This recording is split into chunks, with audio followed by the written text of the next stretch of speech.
My mic was apparently my intro never went through. My mic was not on. Okay, so let's do the intro again. Hello, everyone. It's your girl Columbia. How are you? I'm fine. Let's get into it. Apparently, I need to check my equipment before I start this shit. So yes, we are doing some old school Pwnage. There we go. Right. So hi Dusty, hi Micro. We're gonna do some old school Pwnage where I'm gonna watch a video and I'm gonna respond to it. Yeah, so that's about it. I found this playlist. I'm gonna play it at random, and we're gonna fucking deal with this shit. So let's get into it. I think it'll share the whole window, no matter where on the window I am. So. Did you get? I got no lessons from Angus. All right, tech or otherwise. Okay,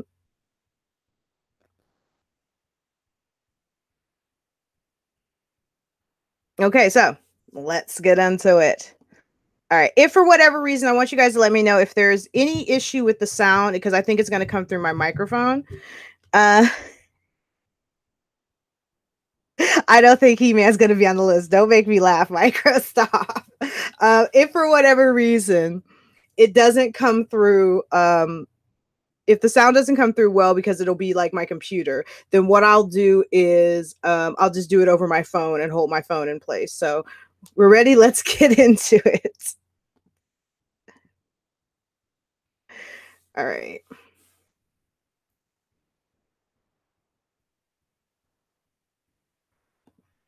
All right, we're reading this fucking terrible book again. Communist Manifesto. Uh-oh. Who is this? Ah, it's Clint! Our epoch, the epoch of the bourgeoisie, possesses, however, this distinct feature. It has simple. You know how? Okay, well, first of all, let's talk about this. I actually know who Clint is. Many people don't. He's just kind of a dumb right winger. But like I said, I don't know if the computer's transmitting its system audio, so we may have to do it from the phone, because that'll make a little more sense here.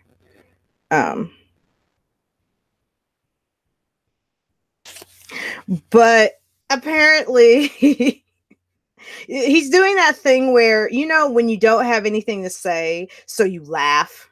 You're just like, I do it all the time. Okay, you guys can hear him? That's great. More splitting up into two great hostile camps.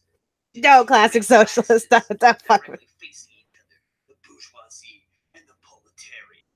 I like how he's putting on this voice, right? Mind you, the Communist Manifesto, one of the most, you know, not only one of Marx's most important works, but one of the most important works in economic history. You know, I took political theory. My political theory professor was a Marxist.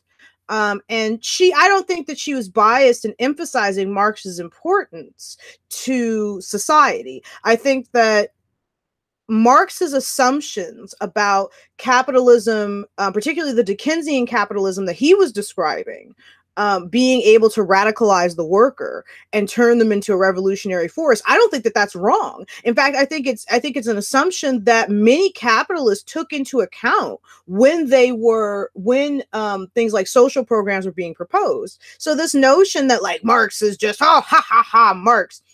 You know, in a lot of ways, Marx's right is not a debatable thing. And Marx, in terms of certain aspects of Marx's work, he was totally right. Other aspects, it is what it is. Just like Smith wasn't 100% right about how he characterized the capital system, neither was Marx. So there you go. Let's keep it going. From serfs of the Middle Ages sprang the chartered burger herders.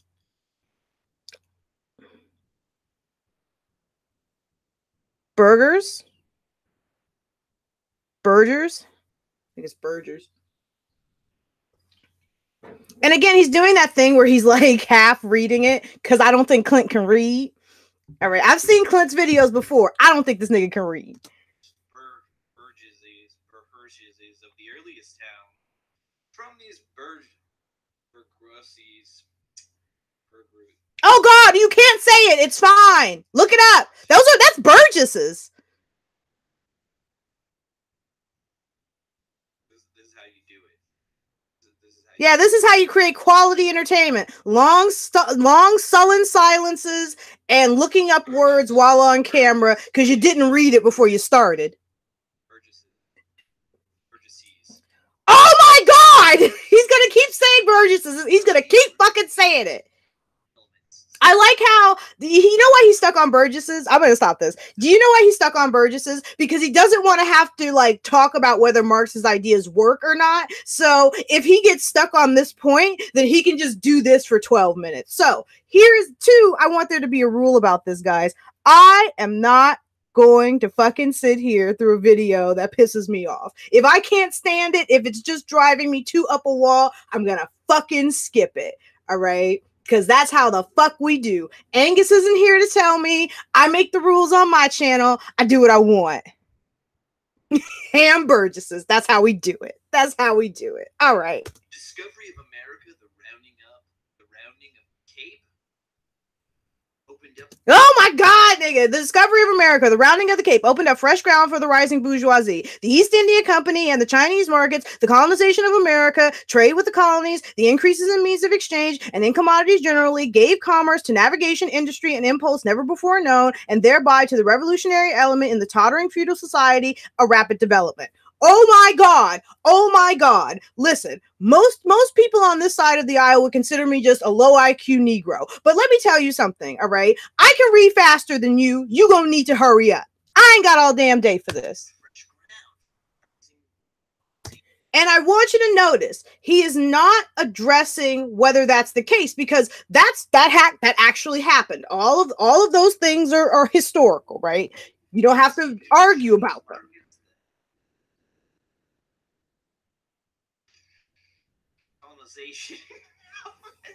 just couldn't read there for a second. You can't read, period, nigga. For a second, you couldn't read to begin with. Okay. The feudal system, because I can't when there's text on screen and he can't read fast enough.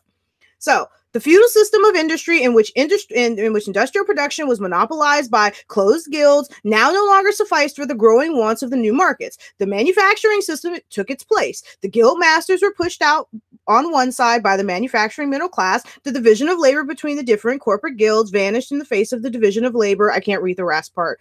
I can't read the last part of that sentence. Again, that's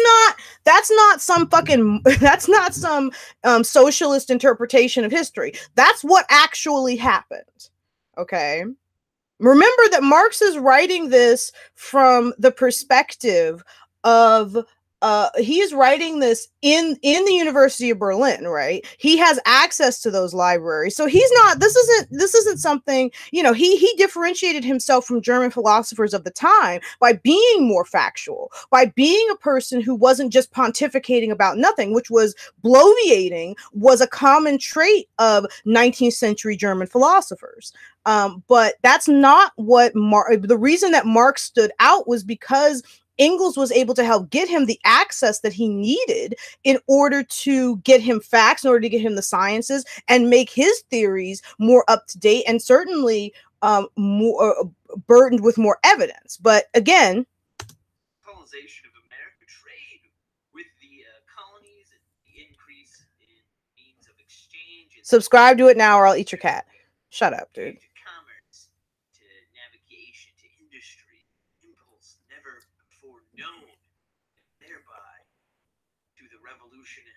Revolutionary element in the tottering feudal society. Tottering. Okay, now let's see what he has to say about this, because it's true. What effectively is happening is, there is a revolutionary element that's always been part of feudal society, because feudalism has no social ladder, right? You are, because of the structure of feudalism, you are always stuck being a part of the social caste that you are born into. That is what characterized the difference between feudalism and capitalism, or I should say feudal pastoralism and capitalism. So there is an inherent revolutionary element, I think. I would agree with Marx in that. And the end of feudalism and the kind of the rise of mercantilism and then the rise of capitalism, I think fuel a greater revolutionary element. You don't have a cat micro, neither do I. So I don't care if he eats my cat. I don't have. There's plenty of street cats he can eat. I mean, I don't want to volunteer all the street cats, but I feel like, I don't want them to starve and I don't want them to end up in a kill shelter. And if they're going to end up in a kill shelter anyway, might as well feed them to this guy. He clearly needs some kind of protein to power his tiny, tiny brain.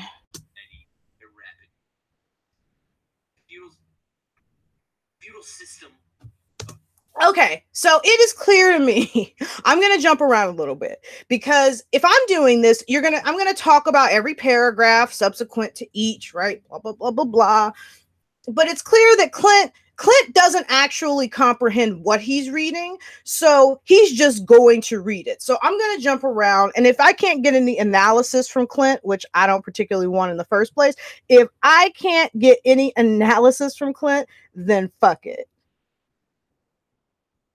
All right, I'm out. I'll find another video. Industry in which it's handed down from the Middle Ages. This was great. The leaders of whom it just state, but a committee for men. Third estate, generally speaking, of the economical development was the, I don't know how corrupt that voting system was. I'm not gonna say that I know what people were thinking in 1840. Ooh. Okay.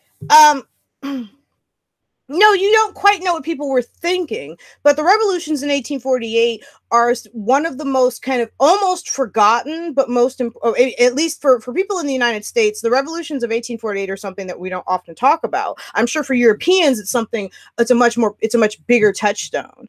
Hello, Maya. If you're struggling with reading this, I want to try to see and read technical literature. Oh, he would try. He put it down and said, I can't. These aren't words. This is gobbledygook. This is SJW magic. All right. We know that the conditions in Europe in 1848 were abhorrent. We're talking about a period where there's no social safety net, there's no abolition of child labor, where there are basically, there are very few, if any, health and safety laws. So you are able to exploit. There is no minimum wage. There's none of kind of the modern economic policies that protect people. So what we know is that these people are effectively living in utter poverty while toiling away for hours that are comparable to what American slaves are working, right? And with the added bonus of, if you are in some way hurt, right, your entire family is likely to be put out on the street. The government is not going to take care of you, right? In terms of there's no benefit system to claim benefits from. So if you are hurt on the job and cannot work, there's no workman's comp. Okay. Your family is impoverished by that. Don't, Micah. You're making me laugh at the wrong times. I'm laughing at fucking 19th century poverty. Micro says the citations would confuse him. What's with all the parentheses? Stop. Okay. So he's talking about the revolutions in 1848. Let's see what he has to say.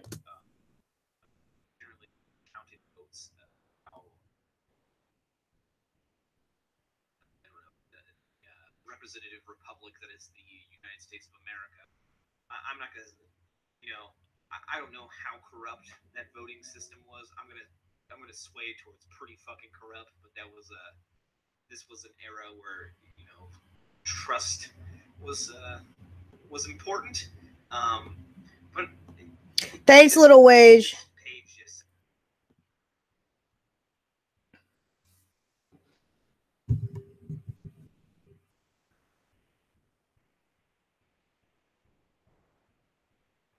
Up pretty much Okay, we're just gonna have to just fucking throw the mic at the shit. They're turning employers into they're separating the worker from the employer, and that they're giving their one concession that they recognize that this fucking these fucking assholes who built these factories. The one caveat that was important to develop the modern world at this time, but now things are different, and it's society is less pure because they did that. The modern convenience is important. It is because they're going to try to reap the rewards of this industrialization, but at the same time, condemning the actions of these people for them. So they're trying to burn the bridge they came in on, essentially. I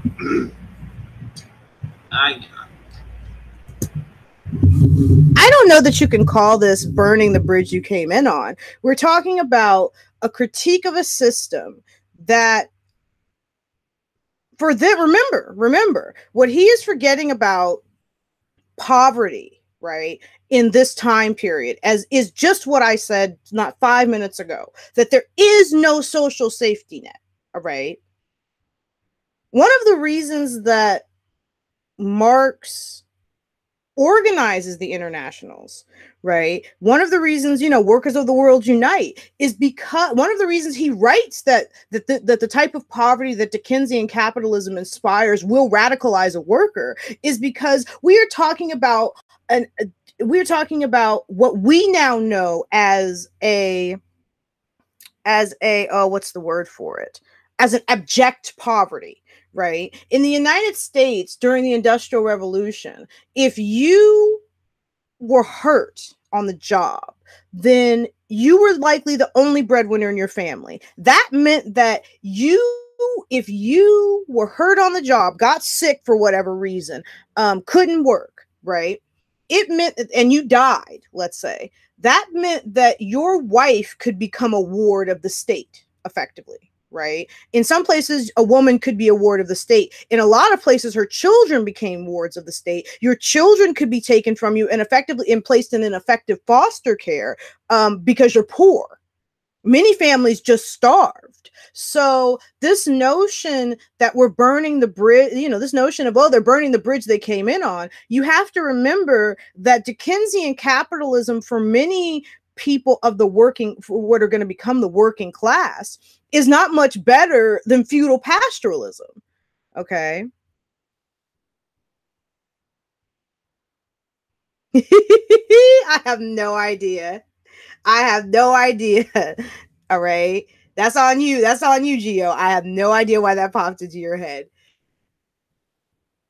But I am tired of arguing with the guy who clearly doesn't know anything about fucking, the socioeconomic history of the 1900s. So I'm sorry, the 1800s, 19th century. So, let me turn the mic back around. Let's let this motherfucker talk and I'm done.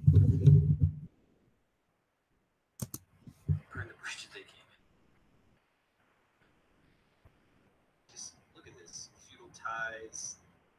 Quasi, however, it has got the upper hand. To all feudal patriarchal.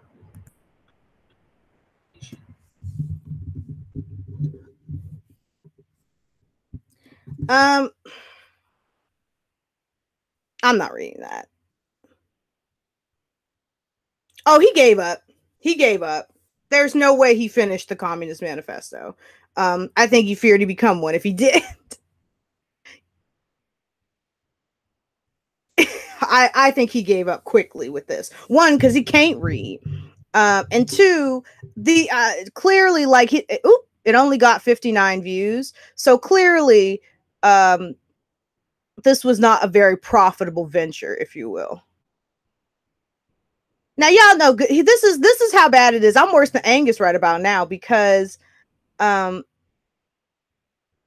stupid gesture control accidentally sent my video back, and I didn't mean to do that. So you know what? This is a perfect opportunity to skip Clint's old motherfucking bullshit ass Skip it. I'm not doing any more. Clint reads the Communist Manifesto. Clint can't read. So what's the next one? Oh, that's the next one? Nope. Oh no, here. The Black Lives Matter movement doesn't believe Black Lives Matter. In fact, they are the single greatest threat facing young black men who want to survive to become old black men. So why have Democrats embraced the Black Lives Matter movement? Uh-oh, here's our boy, Ben Shapiro, telling black people how to live their lives, though. I don't know why critics of Marx don't read Marx. I will give Clint that credit. He is a right-winger who has deigned to attempt to read this. I think they fear reading Marx, Little Wage, because I think that they fear. Yeah, because if they did, not only because if they did, they wouldn't be able to critique him, because his ideas are not. They're densely packed and they're complex. We're not talking about, Pwn and SJWs. We're talking about someone who's well versed in the history of at least economics and politics, and particularly European politics. And also, I think that they don't want to talk about it because Marx, in some ways, is right, and a lot of the right wing. The right-wing machine on the internet is halfway built on the notion of fighting Marxism, right? In quote unquote all of its forms. So they can't read Marx and then have to, look their audience in the face and say, well, that's not necessarily false. And so it's just easier to mischaracterize his work or to talk about it or to cherry pick it and talk about selected quotes of it than it ever would be to attempt to do like a whole cloth analysis, because there are parts about Marx's works that you can't deny are wrong, right? No economist, no historian would deny that they were wrong. So no fucking dumbass YouTuber can either, but it is what it is. All right. So that's Neil, and, right, gotta love that white man telling black people about black people. I don't know that Black Lives, I certainly am able to recognize that there have been events that have been held by Black Lives Matter where an individual kind of gets up on the mic and they're talking, and they're not necessarily representative of Black Lives Matter, the organization. They're just a rando talking at an event, right? And I've seen, certainly seen things get out of hand, and I've certainly seen things that I didn't necessarily agree with. But the premise of Black Lives Matter, I totally agree with, right? I like the phrasing. And the phrasing is good because of how irritating it is to the right.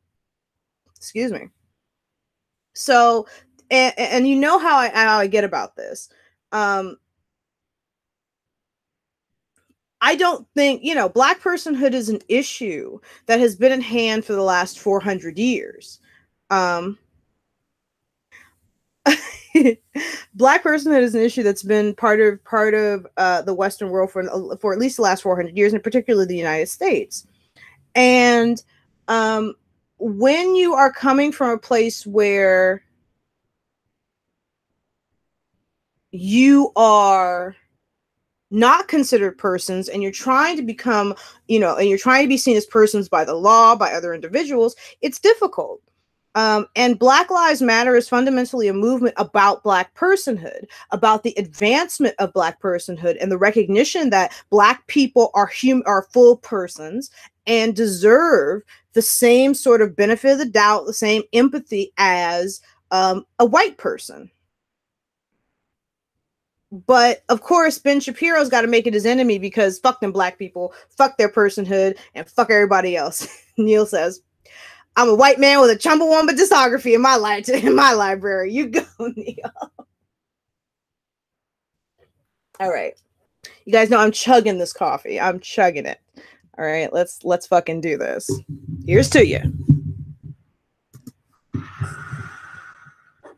The Black Lives Matter movement rose to prominence after the fully justified killing of thug 18-year-old black man Michael Brown And there it is, ladies and gentlemen. The very thing that Black Lives Matter is trying to, at the very least, tamper down on, right?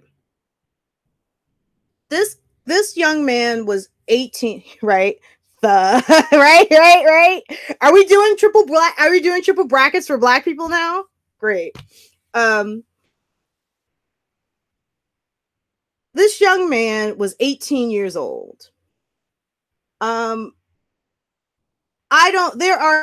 Shapiro is probably the only 18-year-old who's never done anything that was ever worth talking about. But everybody has done, most people by 18 have committed some type of crime. It doesn't justify the crime he committed, but the crime that he committed was not the equivalent of murder, right?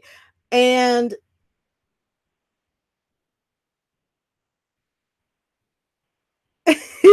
he thought he was doing footnotes for Black people. Well, he's not. He's talking about how terrible we are as a group of humans.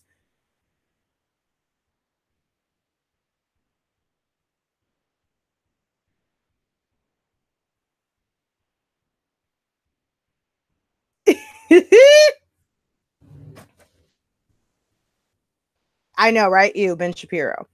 But to characterize him as a thug undermines his personhood.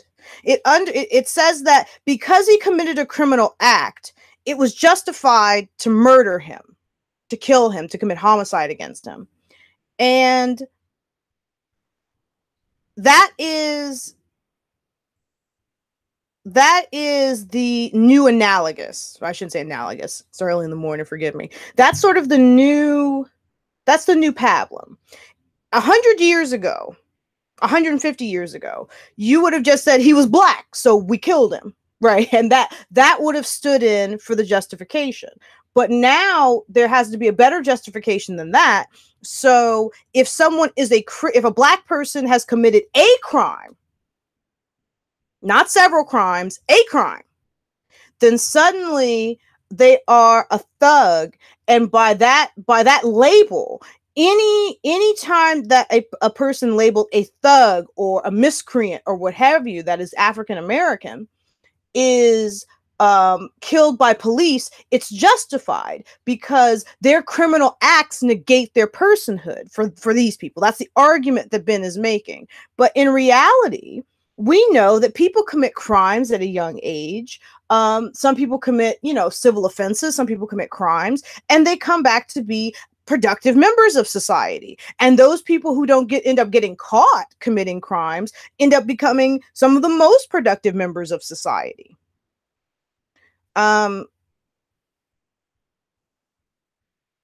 So Ben Shapiro can't ever talk to me about, I care about Black people, when you're willing to justify the murder of a young man who made a mistake, right? But whose criminal acts doesn't negate his personhood. He was still a human being.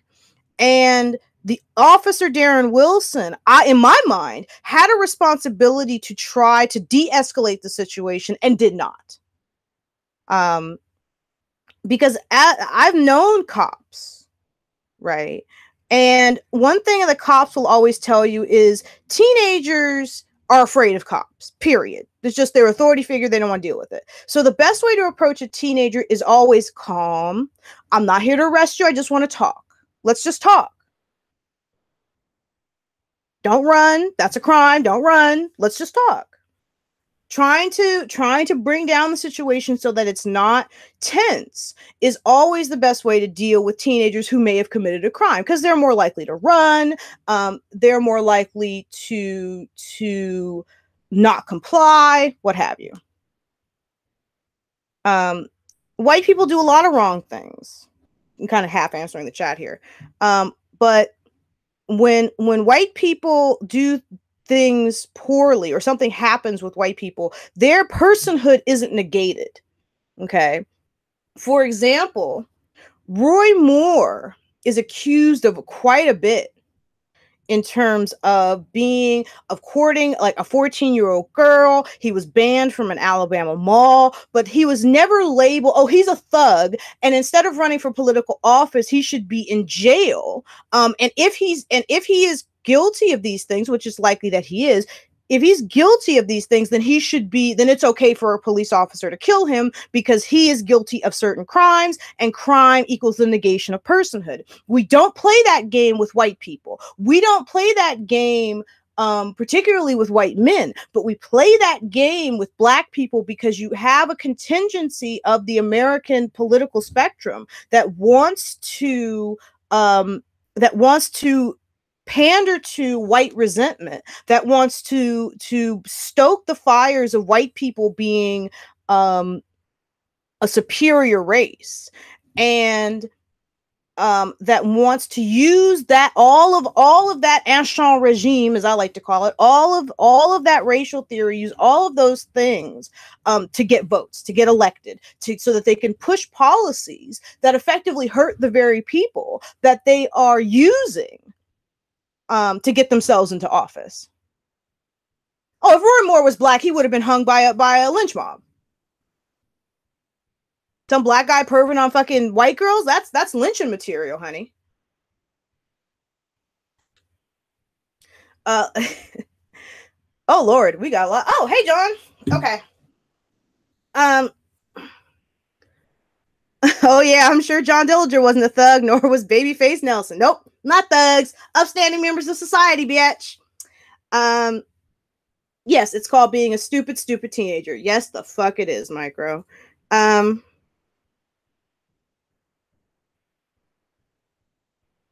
Neil responding to King John. Yeah, but they were white, and white people don't do anything wrong. True that. Lil Wage says, white crimes revokes one's sanity or purity. Black crime revokes one's straight up personhood. You're damn right. Excuse me. If Roy Moore was black, he'd be shot dead. Yes, the fuck he would. He shouldn't have been able to stand for election. I'd like to think that in the UK, he'd at least been deselected. Yeah. I'd like to think in other polities he wouldn't have been viable. I'd like to think that in other states he wouldn't be viable. But then you've got someone like Arthur Jones, who is a fucking openly a Nazi and is running on the Republican ticket, and they won't stop him. It's like, you know, to quote Game of Thrones, because I've seen Jon Targaryen, now I have to. It's like having a dream all your life and then waking up and finding out that your life is realer than the dream, right? It's like waking up in a world that you didn't think was possible, but now you're like living steeped in it, and it's super possible, and it's happening. All right, it's I'm sorry, I'm having a moment. And strangely enough, this is from Micro. I don't know how you know this, Micro, but okay.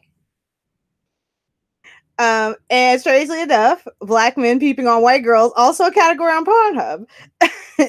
It's almost as if the US has a bit of a problem. Yeah, I know, huh?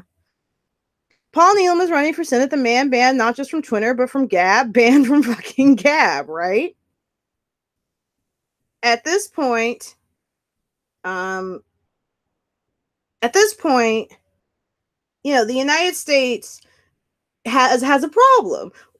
And it has a lot of problems. I got a whole book that's like what is it, the guide to contemporary social problems. It's like 1,000 pages. So we all got issues, but let's let this pencil neck, thick eyebrow dead caterpillar have it on his face, derpy fucking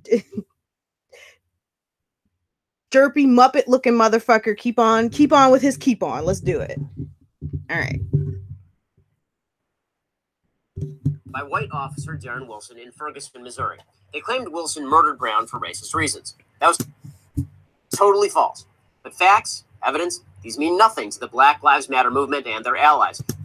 Okay, I want to point this out real quick. Number one, he said it's completely false, then has no evidence to that effect. All right. Oh, facts and evidence don't matter, but I ain't got no bullet points neither. because it is very difficult. One thing that Ben Shapiro and these kind of these peddlers of these, what I call modern peddlers of racial theory, one thing that they do is they project, right? Oh, there's no evidence for this, but I don't have any evidence for my assertion neither. And one thing that happens is, because we rarely get these officers to trial, we are unable to kind of, under the penalty of perjury, we're unable to get at as to why did they shoot this person? Why did they feel it was justified? And without those reasonings, it's difficult to come up with an assertion. It's difficult to say, okay, well, you know, it's difficult to come up with a solution, right? We have these white officers and they're killing black people. Is it that they are undertrained? Is it that they are inherently frightened of black people, which would be a problem, of racism?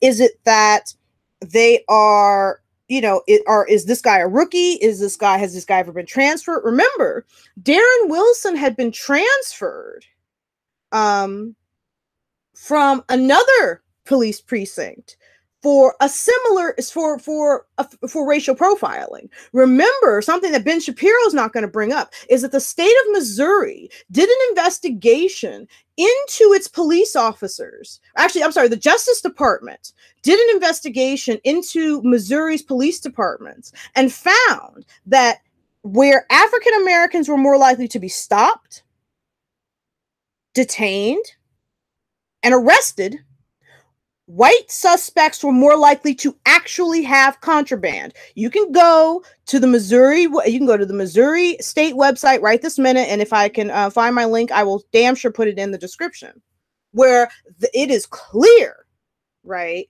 that Missouri has a problem with its policing systems. Not to mention that Ferguson has an issue in particular because the town is like, Ferguson, Missouri is like 60% black. They have a problem in that the town is reliant on traffic tickets as a form of income. Okay.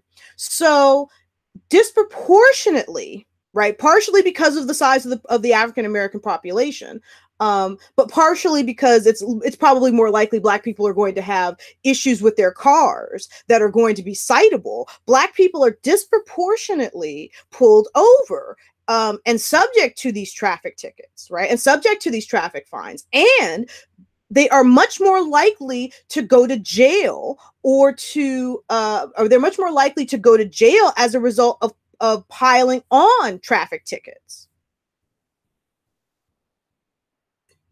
of accumulating traffic tickets that they can't pay. So, to my point, Missouri has an issue, okay, from the bottom polity, a city, all the way up to the state. Missouri has some systemic issues surrounding race. And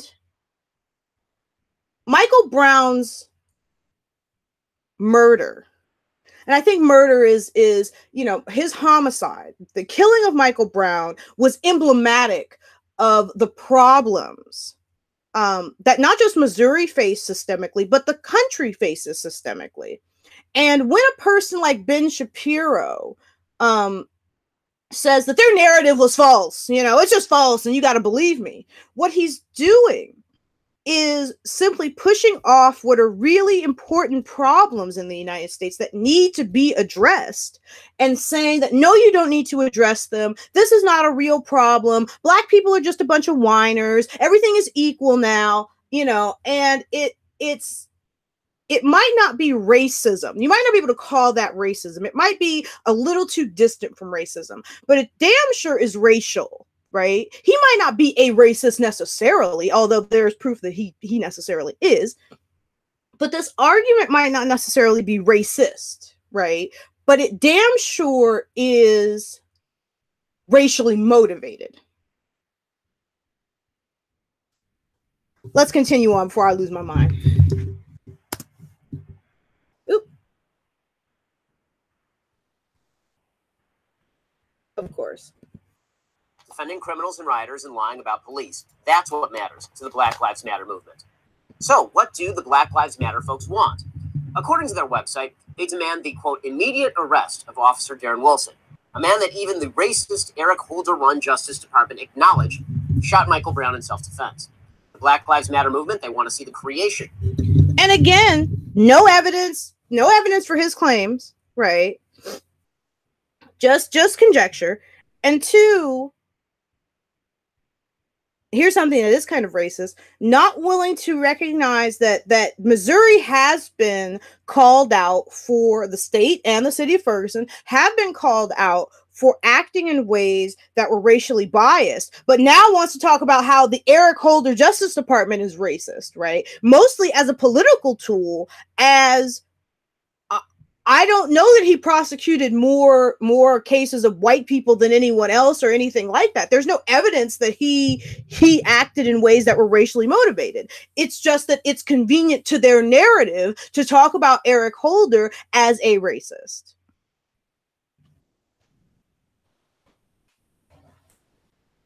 I can't with this motherfucker. Like, Ben Shapiro's smart though. He's very smart. I'm moving around because I'm not sitting in the most comfortable position. He's smart in that he knows not to go quite too far, because he's got this little mainstream career he's trying to work on. And frankly, in a lot of cases, you know, a person like Lauren Southern can't enter the mainstream, mostly because she's a fucking terrorist, but she is too extreme for the mainstream. But Ben is able to keep it is able to talk about issues in an extreme way, but in a way that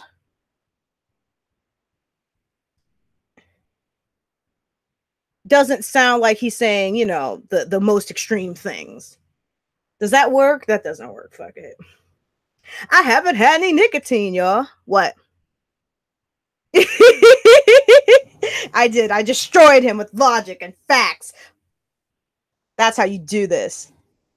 And now my mouse. So I need my mouse to work, right? I need my wireless mouse to really work. I'm in an awkward position. It's difficult to fucking. There we go. And of course my mouse is like, no, bitch, I don't want to do that, all that stuff. Let's just call this I'm going to call this video, LadyColumbia destroys, annihilates, obliterates Ben Shapiro with logic and facts and black girl magic. What? I got that pink hair. What?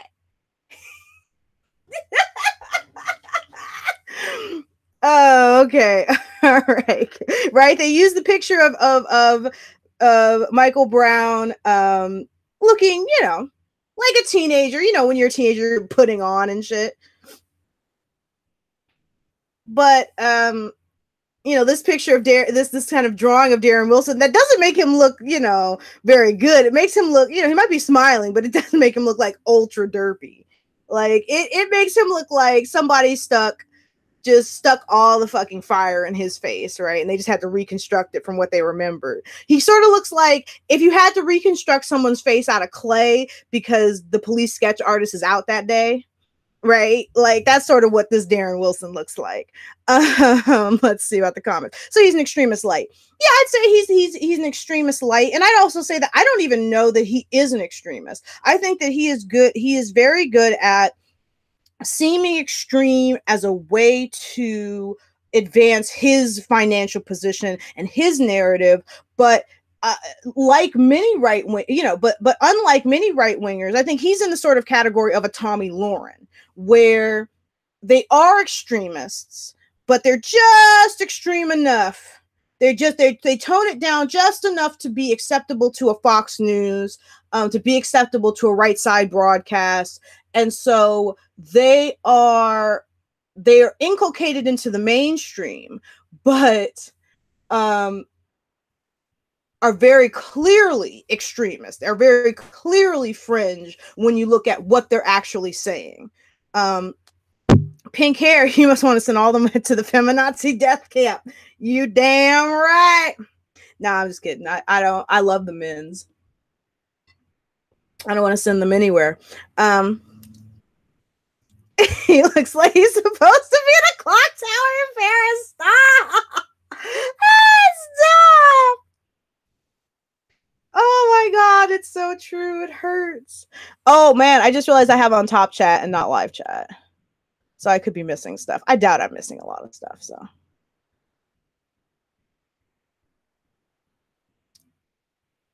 There you go. An opportunist with palatable rhetorics. There we go. You guys can't see me, but I'm totally doing it. There we go. And then smile and the double thumbs up. Black girl puts finger to temple. Let's continue on. And if he says anything else that's halfway objectable, we can get into it. Otherwise, if he says anything else that's objectable, let's just get into it. Because otherwise, skip. I want to get to somebody else.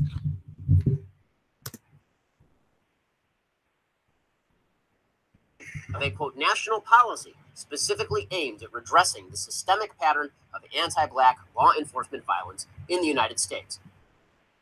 Most importantly, they want, quote, to decrease law enforcement spending at the local, state, and federal levels. Now, we can go.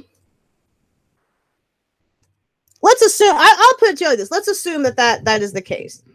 A decrease in law enforcement spending could be correlated with there being less crime, right? Like, you don't need as many cops if crime is diminishing in your society. Remember, the trend in the United States has been since the 1970s that crime has definitely gone down. I mean, from the statistical perspective and from the anecdotal perspective, crime is dropping in the United States. So that could, in and of itself, justify lower levels of spending. Are there now, in terms of anti-Black policy in police departments? Here's something that you'll never hear right-wingers bring up. Here's something that left-wingers don't bring up all that often. After the Second Great Migration, and for those who don't know, that is the flight of African Americans from the South after the Second World War. During the Great Migration and after the Great Migration, many police departments across the United States started recruiting white Southern officers to their police departments. Oakland Police Department did it here in California. Los Angeles Police Department did it. Several police departments in the Midwest, New York Police Department. And they did it as a way to help control the Black population. So the attitudes of 1950s, 1960s Southern whites was now injected into Northern, Midwest, and Western police departments. So the same tactics that you were seeing in the South dealing with African Americans, you saw an increase. You saw an increase for what African Americans were dealing with in the South prior and at the time was you had an increase and high levels of people dying in custody. You had a high level of people talking about police. You had a lot of police brutality. You had a lot of people who were, you had a lot of suspects who just died in custody and nobody kind of knew why. At least the federal government figured out why, but people, but people were disappeared in custody, which is something that we expect as a result. It was something that we expect to hear out of a country run by a dictator, not something run out of, not something that we expect to hear out of the United States of America. So these attitudes have been ingrained into other police departments around the country. So we know that it is possible.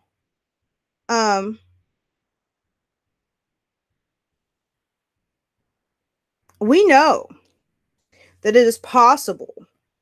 We know that these attitudes were ingrained into other police departments around the country. So we know that it is at least possible that these attitudes are still pervasive in some police departments.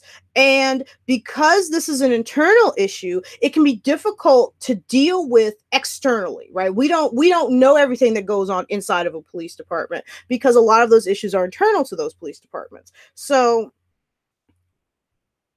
it's a back and forth. We, at this point, we only just developed recently, right? We've known about the problem of police brutality since the 40s, but especially against African Americans. But we've only just now, in like, I think it was started in 2000 and I want to say 17, maybe 16, a database of police shootings, right? Of police killings, you know, for all races.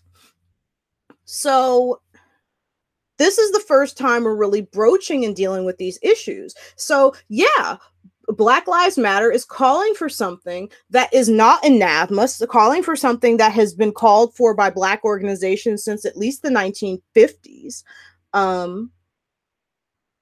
And yet he acts like it's a game because it's not his life that's affected. You know, if tomorrow, Ben Shapiro got his ass beat by the police for walking down the street, he would be all like, what the police in the United States are affecting a police state. He would be using similar rhetoric, right? And he would, and not only that, you know, he would be using the rhetoric of, see, I'm white. This is what's happening to white people. This is how white people are treated, you know, all that bullshit. All right. I'm not giving Ben Shapiro not one more minute of press on my channel. Move it along. Who's next? We know the candidate Barack Obama, what he was like, the anti-war government, Y'all hear that? I'm gonna play that one more time because this is a short clip. I want everybody to hear that.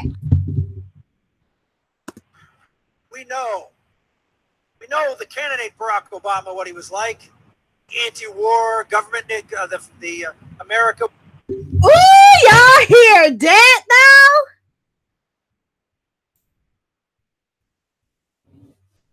Listen, this nigga ran for president, nigga. You gonna sit here and you gonna tell me.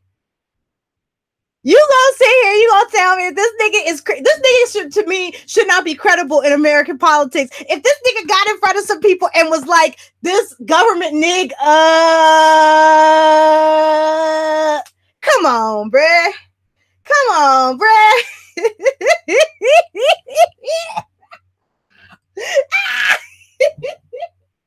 And Barack Obama, he's the least, like, he's the y'all are roasting this nigga. I'm dying. Y'all are roasting. Oh, y'all are roasting this nigga. Yes, he actually said that. Negotiator. Government nig. Ah, yes, he needs to go. Y'all are fucking horrible. It's so true. Oh, it's so good.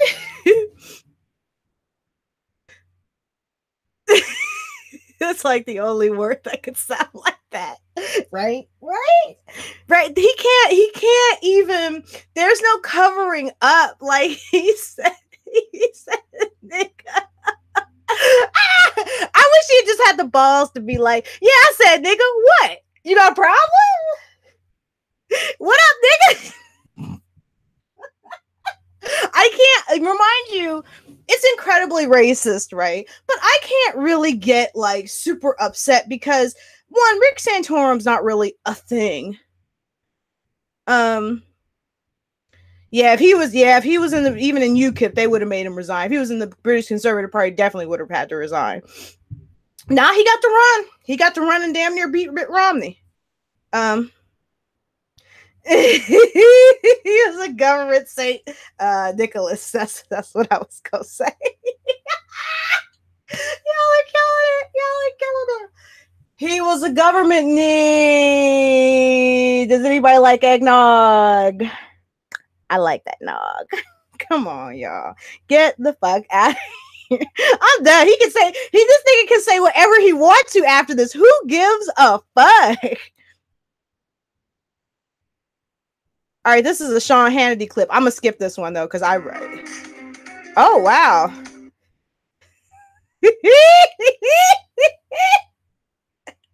What is this? When was this made, Joe? PSA says 17. Okay, so this was made not but a few months ago. And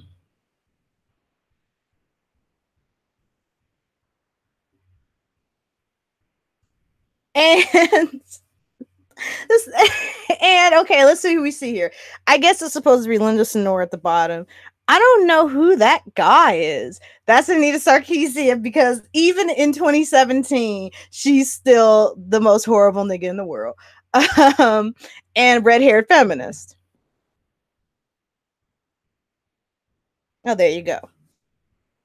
I don't know. I love the internet because it is so insular here, especially like our sphere, right? And the sphere includes all us and the antis, everyone who's sort of, you play 6 degrees of separation, everyone who's right, and Riley Dennis. You play 6 degrees of separation with our little sphere, and it's really kind of insular and small. And I didn't think Screaming Red Hair was still relevant, but here she is. Okay, the guy on the left was on Tucker Carlson's show. Yeah, you left for 5 minutes, and there's a suddenly an SJW Hydra. Yeah, apparently, we skipped a little bit because once Rick Santorum says nigga, it's over. What, I don't give a shit what he has to say after that. His recovery was amazing though. Yeah, and it's sort of like, you talk about social justice warriors, but I would argue that none of these people are important. Let's say they're important on the internet, but none of these people are affecting the way like the real world works. You know what I'm saying? No offense to any of them. I'm sure that, I know that Riley works hard on what she does. I know that Anita Sarkeesian works hard on what she does. But honestly, they are irrelevant to policy making in this country. They are irrelevant to policy makers in this country. To treat them like they are is kind of stupid. Yeah, he does look a little. He looks like if there are any wrestling fans out there, he looks like Russell Brand and Seth Rollins had a baby. And I did clap my hands together for that. Because I am a fucking idiot. And then there's some anti-fascists. So we're not going to spend a whole lot of time here, but we'll spend some time here. Uh-oh. I just wanted to make sure that I'm not trying to get done for copyright here. Despite the SJWs constantly whining that the horrible antis are the ones making all the sweet, sweet monies and fame from YouTube,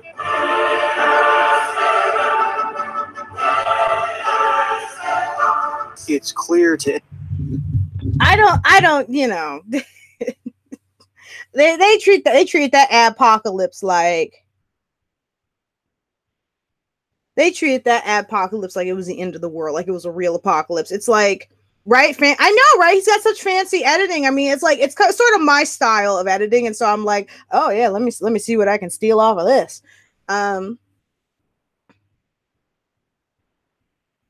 It's like, dude, how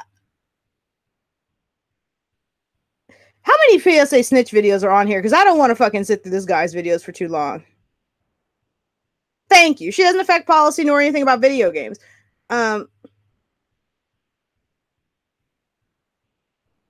Right. I didn't know you could give video LSD, but apparently you can.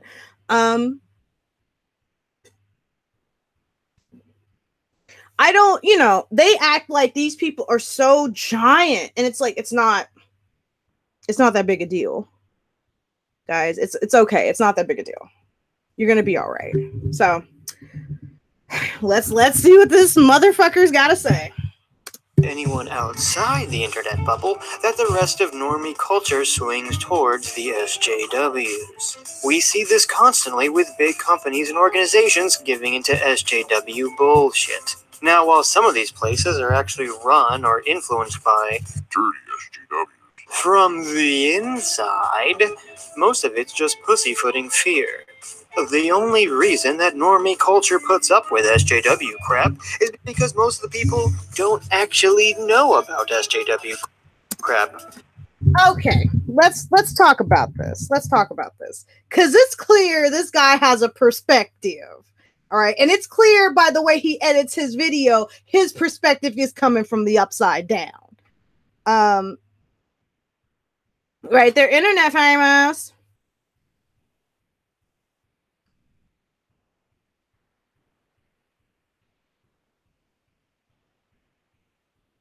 Right? Hey, this is how they operate, it's how they talk about shit. Okay. Let's talk about this. Companies are global now, right? This isn't the 1800s or the 1900s. This is a time in which companies are worldwide entities. And part of being a worldwide entity is that you want to absorb as much money and capital and as many natural resources as you possibly can. So the notion that you would adopt a framework that narrows who you can work with or what kind of policies you can adopt is counterintuitive to your goal of making money. And I'm sure I see Maya pointing this out, and I'm going to give Maya credit in a second because I was just about to get to this thought, and so we're having it roughly the same time, which is normie culture, quote unquote. That's the mainstream. That's the actual culture. Okay, we are, no matter where you are on the internet, we are effectively a subculture. So you can't turn the big main culture into a subculture. It is the culture. We are the subculture. No matter what perspective you come from, we're the small entity attempting to penetrate, right? Okay, next. So, right, right. It doesn't matter what they think. They said normie. They said normie unironically. Oh, geez. E-famous for E-bucks. See, this is an international version of that. Oh, you guys are awesome. Okay. Woo! Let's continue. So, you know, companies don't want to adopt any ideology, or at least most companies, particularly publicly owned companies, don't want to adopt any policies openly that might make them seem anti-LGBTQ, because LGBTQ plus people have money, and particularly gay white men have a lot of disposable income.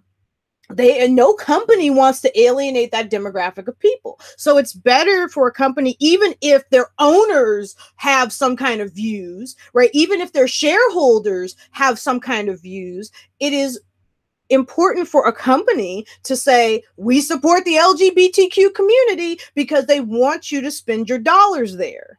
Right? It's not, it's not like companies are SJW or anti-SJW. That's a redonkulous idea, right? Companies' only ideology is to make money. And if that, and owners, you know, CEOs, owners, shareholders, they have ideologies, but for the most part, a company's only ideology is make money. Now, some privately owned companies like a Hobby Lobby are expressly Christian, so they don't support the LGBTQ community and they don't give a fuck because they're not beholden to shareholders. But most publicly owned companies are not going to adopt policies that can be seen as racist or sexist or anti-LGBTQ plus or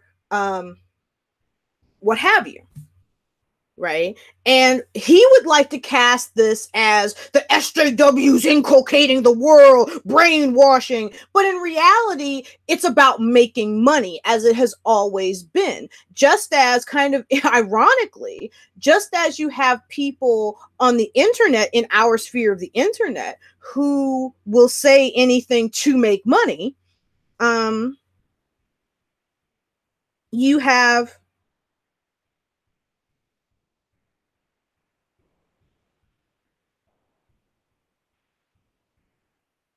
people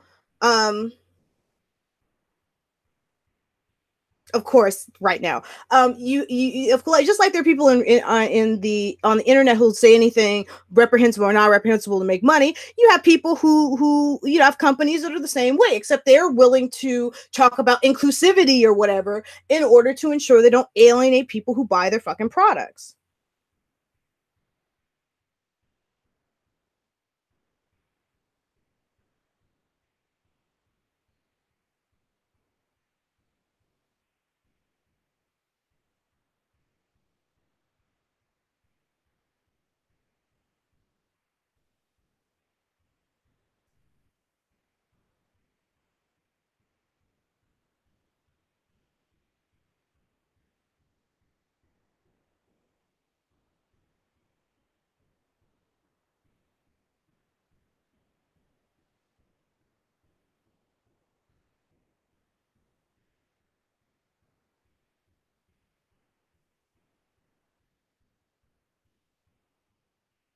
Okay, I know I'm still here, guys. Sorry, my throat is killing me.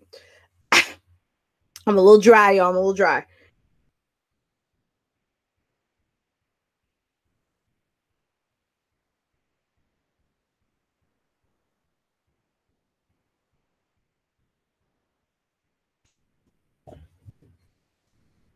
Okay. We're readjusting. We're getting into it. Like I said, this guy, I think the portal's opening up. I took a second because the portal's opening up. All right. And we're in the upside down right now. Okay. It's clear. Look at this guy. All right. Let's keep it pushing. I can't. Let me see what Lil Wage has to say. Yeah. Gotta keep hydrated. Gotta keep from killing myself watching this, because this is fucking dreary. Or they have some vague understanding of the idea of PC culture from the 80s. They're all too busy watching Big Bang Theory. This fall, The Big Bang Theory moves to Mondays with a brand new season. Can you repeat that? You're breaking up. This fall, The Big Bang Theory moves to Mondays. Sorry, I didn't get that. The Big Bang Attack! Dude, your videos get demonetized because you're filled with other people's copyrighted content. How about that?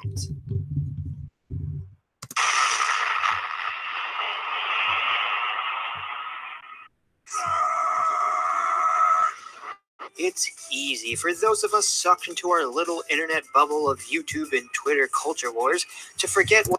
Let's YouTube and Twitter culture wars aren't a thing. Let's not pretend like that's a thing. That's not a thing. Okay, we're assholes who fight on the internet, right? But that's not a culture, right? It can't be a culture.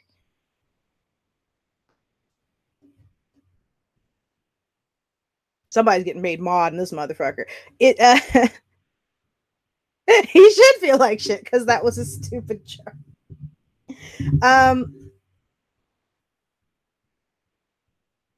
I feel like this is a guy they'd meet on It's Always Sunny in Philadelphia and like run him over. You know what I'm saying? Like, this isn't fun for me. Let's get into it. This isn't fun. What a tiny minority both sides are.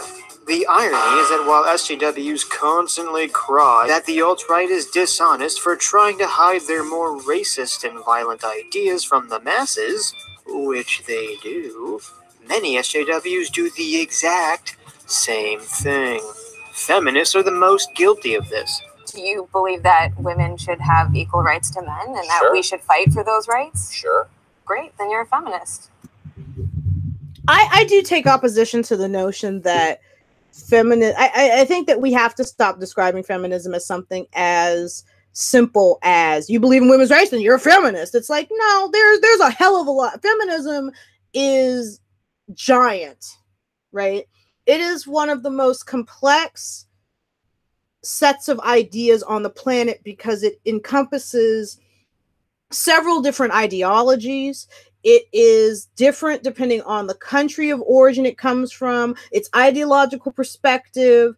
I think that feminism has gotten a bad name on the internet because you got a lot of lonely niggas out here who would like to blame their own interpersonal issues on feminism. You've got a lot of women out here who have found out that it's profitable to shit on feminism.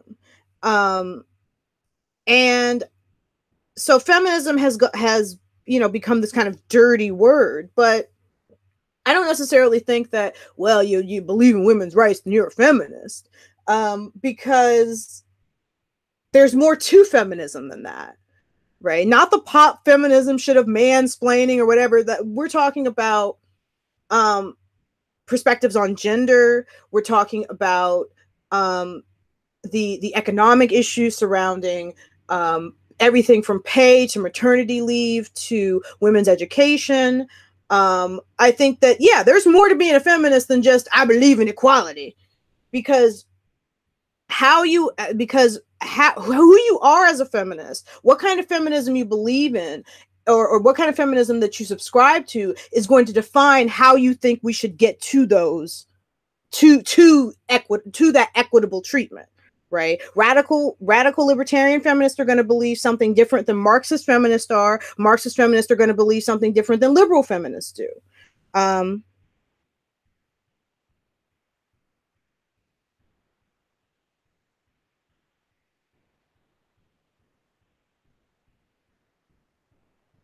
Okay. All right. Let's keep it pushing. You liar! To the people watching this video, the idea that modern feminism just means equality is completely ridiculous. But not to the uninformed masses. So when the SJWs label something as sexist or racist or whatever, companies give in because they're afraid that normie masses will side with the SJWs out of ignorance. They're not, listen, again, dude, you prove how little you know about the real world when you talk about things as if every company is worried about our little myopic fucking ideological power struggle, right?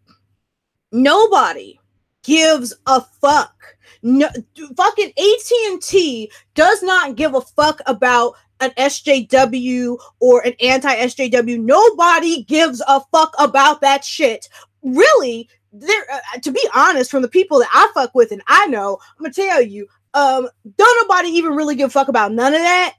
Right? The only people who seem super invested in this narrative about anti-SJW versus SJWs are anti-SJWs, right? Or the people that we would call, or anti-feminists, right? They seem super invested in that narrative. The right are super invested in that narrative, but lefties aren't. They're not, to my knowledge. Of course, there are going to be some people on the left who are, but generally amongst the people that I've interacted with, that is not something that plays into their decisions. And I'm going to tell you, corporations, business people, lawyers, they don't think about life in terms of SJW versus anti-SJW. The real world doesn't work like this. All right. The real world is not the fucking internet. And not only that, but your tiny, narrow, fucking Midwest perspective is not the way that people in other countries view conflicts. All right. Yeah, they don't want to lose profit. Thank you very much. Okay. Because most people agree that racism and sexism is bad. How? Dude, you're boring my audience. All right, I'm skipping you, dude. You're boring my audience. They expected something crazy out of you, nigga. All right, they expected you to get buck wild. I'm not spending 28 minutes with nobody. I'm not spending 28 minutes with nobody. I don't want to hear nothing about Booker T. Washington being a hero. I'm not playing that. I'm not doing a 4-hour shit. What is this supposed to be? Oh, you know what I don't like? I'm going to tell you what I don't like. I don't like super elaborate intros for videos that are not about to be super elaborate. All right. What's up and down this list a little bit? Ooh, we got a MGTOW. Got a Nicole Arbor video, really taking it back. Oh, I told you this is going to be old school anyway, so I could take it back old school and talk shit about Nicole Arbor. Now, what's this? I want to see this. Okay, so... Okay, hold on. I'm gonna need, this is what I'm gonna need. Nobody after this day, I'll make, this is a command. This is a command and a declaration and an edict from your lady of the blood royal. I, the LadyColumbia, Halisi Vosi, Zezaldrize, am saying and declaring that nobody in the rest of the history of the world gets to start a video. You can start a fucking Facebook post or a tweet with okay so, but no one on this planet gets to start a video with okay so. Okay? It's over. It's done. Signed, the LadyColumbia. Christ on a cracker. All right, let's listen to what this little Nazi has to say. I just wanted to make this video talking about my thoughts on race. Turn your mic up, fucking Nazi. Vegetarianism, white nationalism. To start this off, I would like to mention that I am a white Hispanic.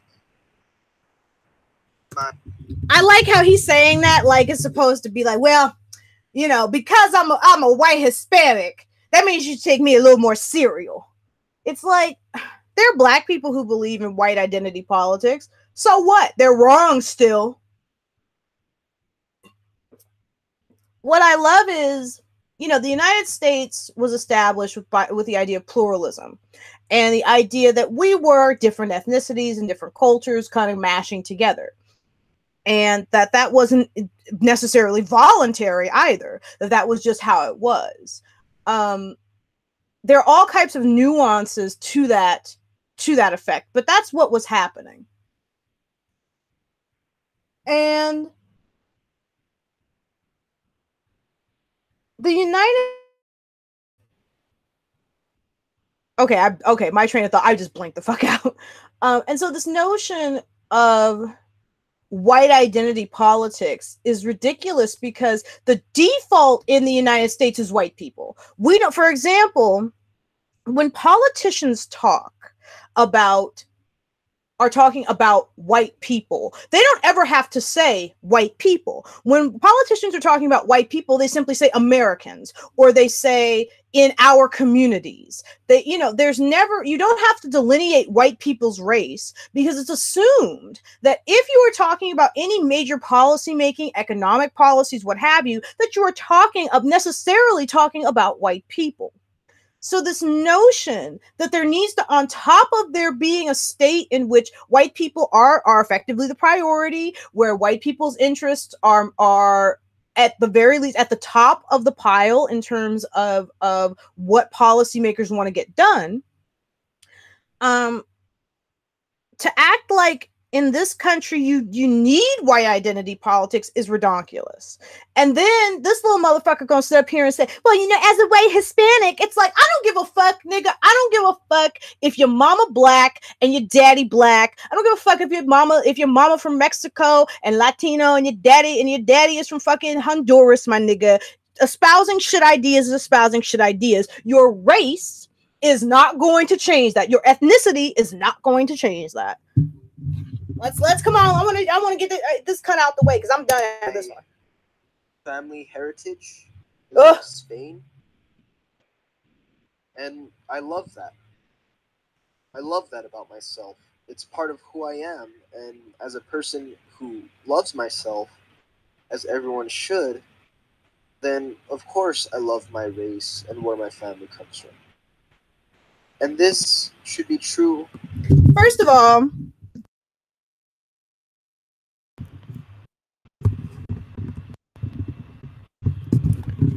of all, you love everybody in your race, so you love Jeffrey Dahmer? Is that somebody you love?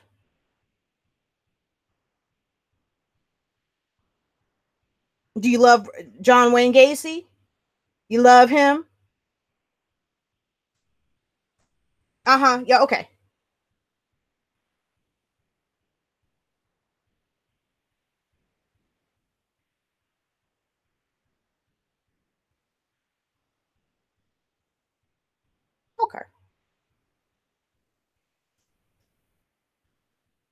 So I don't necessarily, you know, I don't. This notion that you have to you don't have to love Spain because you happen to be Spanish. We're all born with what we're born with. My great grandfather was white, Scot-Irish, and English. That doesn't mean I love the United Kingdom necessarily. I've never been there. Now, my family heritage has led to me being fascinated by the United Kingdom. It's led to me being fascinated with Cree history. My great grandmother was Cree and African American, and led me to be fascinated by African American history and Cree history and English history, because that's part of who I am. But that doesn't mean I necessarily love those things. It's a fascination, right, with the particular aspect. But let's let this little fashy talk, because I'm tired and I really want to really bash the fash. So let's get into it. For all people, regardless of what their race is, their ethnicity is, or what their cultural background is. And there is this idea of identitarianism, which is... Oh, speed it up. You know what? Honey, 1.5 on this fash. I ain't got all goddamn day. You talk too damn slow. As they face the migrant crisis, which they've been undergoing. And being that a lot of countries have decided to take in these migrants in order to promote diversity and multiculturalism. First of all, ain't nobody taking in migrants. This is something that I haven't seen the left talk about a lot, and I think it's important. Ain't nobody taking in migrants, or ain't nobody taking in these refugees. Don't use migrants, because that's not what they are. Ain't nobody taking in these refugees because they want to promote any point of view. The United States and many other countries signed on to conventions in which, when there are conflicts, we are required by the law to take in certain amounts of people, of refugees. We signed on to laws that say that, right? It is our duty. Right. And what I don't like about these fucking fashy pieces of shit is that they don't want to do, they sit here and talk about how much they love the culture, how much they love Western values. But when it comes to upholding Western law, then suddenly, oh, no, we can't do that because it involves niggers. Right. It involves gooks. We can't do that. I can't. You see, this is turning me into somebody like, I'm quoting the fash. All right. I'm quoting the fash, but still, I can't, I won't. First of all, I've turned it up to 1.5 and this motherfucker's still talking real slow. And secondly, he's only going to repeat the same talking points. His views on white identitarianism are clearly no different than that of Richard Spencer or that of Jared Taylor, because he is just repeating what he's heard. And I'm not going to fucking do it. So here's what the fuck I'm going to say.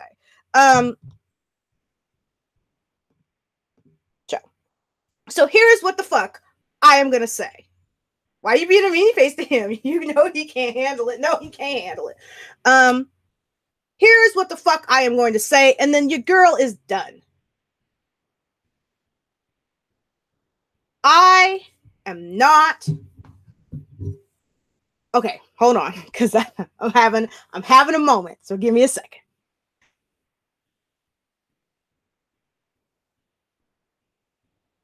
Fascism is pernicious because it uses the available means of things like freedom of speech and democratic values as a way to promote and advance itself. And it is inherently an anti-democratic, anti-liberty ideology. It is an ideology that seeks to uphold authoritarianism,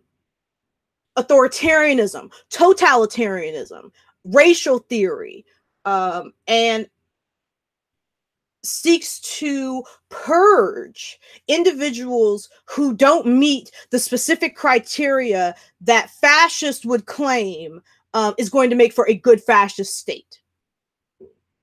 And you've got these little cunts who run around here and play with the notion of, I'm a fascist. Fascism's good, right? And they don't recognize the perniciousness of the thing that they push, right? Fascism and communism are not the same thing. Okay. Fascism and Marxism, not the same thing, because no far left ideology that I know of, from anarchism, Marxism, communism, socialism, all the way down to liberalism, to being, you know, kind of socially liberal but conservative in other regards, all the way down the left spectrum, there is almost no ideology that says that authoritarianism is okay, that says that you need an elite leader, someone who can bring order to chaos, and that person should be invested the powers of government, because government and the state are all effectively all that matter, right?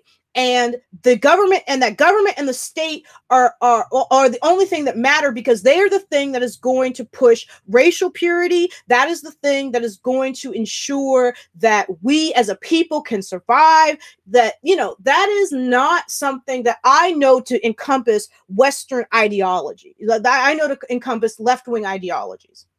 This is a problem of the right, and the right really need to stomp this fire out before it is too late. Because one day they're going to wake up, the Republican Party in this country, the fucking Conservative Party in the United Kingdom, and all over this planet, the Western world is going to wake up, and these niggas are going to be considered the mainstream. And then you've got a fucking problem. Fascism is the worst ideology on this planet. The worst one. It is the worst one. And I don't give a fuck what nobody's got to say about it.